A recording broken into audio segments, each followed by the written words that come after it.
we have speed. Nice to see you. Nice to see you.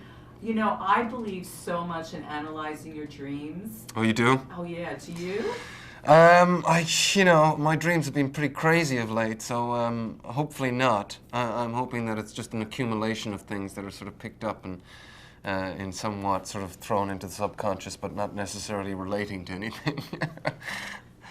Did you have weird dreams while you were filming this movie?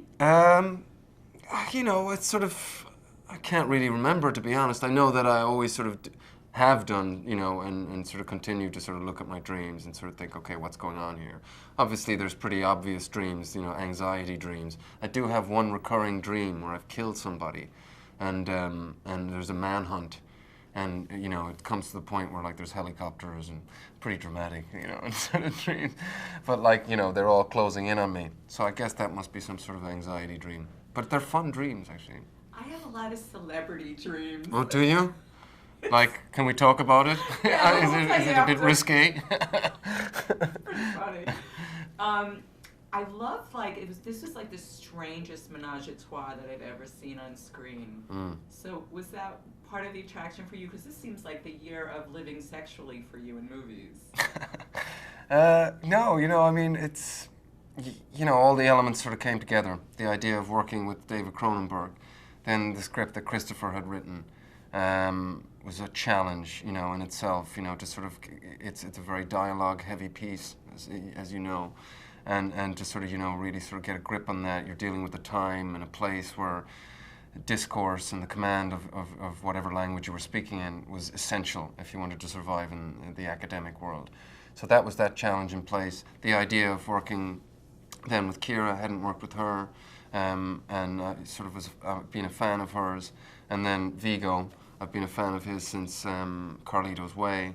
So it just seemed like, the ingredients were too good to be true. So it was like, let's see what happens, I asked David about the spanking scene, and he sort of told me there was like a little trick involved.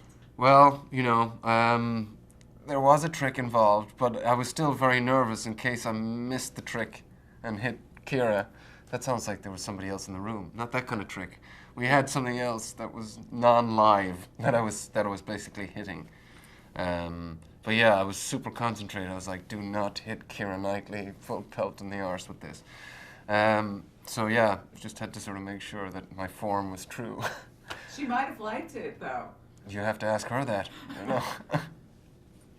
Now your next film coming up is, you're busy. I mean, you've got like 2 films in the works, right? I haven't, I've finished Prometheus, and now I'm sort of taking the rest of the year off.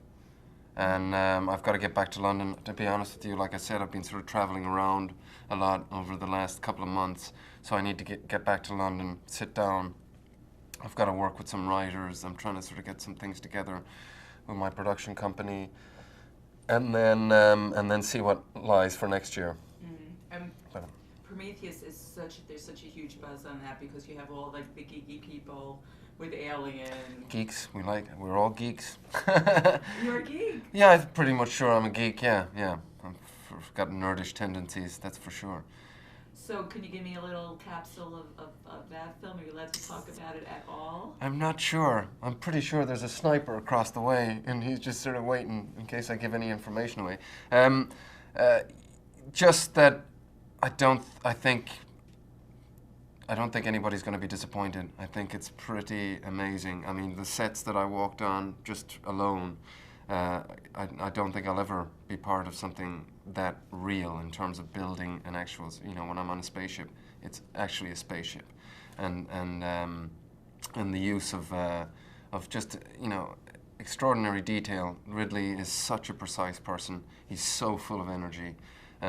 He's like a dynamo, and he's just very imaginative as well and mischievous, and he's got a great crew that obviously they're all sort of comfortable working with each other. Camera department to the prop department to the art department. These are like people that are on top of their game. So it was a blast, and he's got a great sense of humor again. These old sort of old school guys that really. They're comfortable in themselves, so you don't have those levels of insecurity on set. It's just like, let's get down to the work and let's have fun. And it was a real joy working with him, and just to see like he's like, okay, the dust on this thing, that should be a different color. You know, he's just tapped into everything. It's incredible. Did you have fun being a blonde? Not as much fun as people told me I would have. But you know, I'm surprised that I had any fun really looking the way I did. Why? Well, like I said, it was an unusual look for me, I think. Yeah, I'm sure you pulled it off. Well, I wore a hat. Okay. That's a wrap. Nice one.